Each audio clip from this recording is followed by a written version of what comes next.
How often should you walk your dog? Something that I am often asked.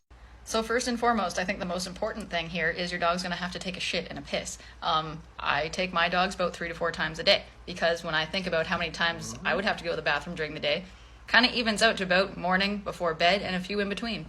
So out of just morality, I think your dog should be going out several times a day to go to the bathroom.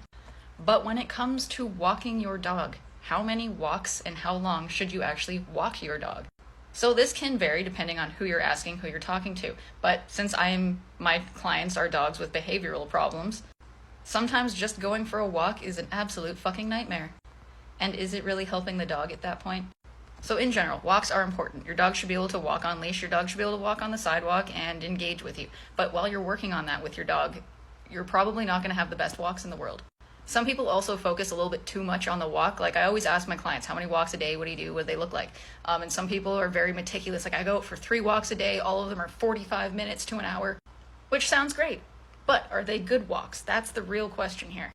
I always tell my clients you are better off going for a 5 or 10 minute training walk than just walking aimlessly for 45 minutes while your dog is pulling and reacting.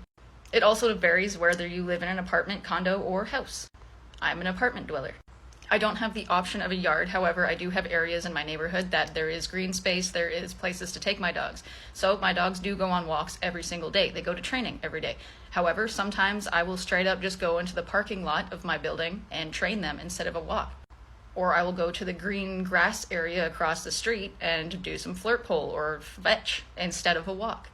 My dogs are always being exercised, my dogs are always being trained. However, sometimes I just don't go for a walk with them. Now, this isn't giving you an excuse if you have a yard to never walk your dog because it's stressful and you don't want to train them, but even if you have a car, drive them to a park and do some training instead. Drive them to a store, drive them to a parking lot of a store so you can do some training instead. Go somewhere new and play with them instead of just a boring linear walk. It is important to walk your dog, like I said, and I think every dog should get at least a walk a day. However, there's other things that you can be doing with your dog that honestly, if I ask my dogs, would you rather go for a walk or would you rather go and do some training or playing over there instead?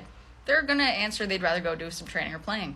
So stop focusing so much on walking your dog and think more about training your dog, playing with your dog. Instead of walking in a straight line aimlessly for 45 minutes, do some walking exercises on the walk. Do some changing your directions, do some different shit, do some sits, do some downs. Make it more interesting, mix it up, make your dog more engaged with you.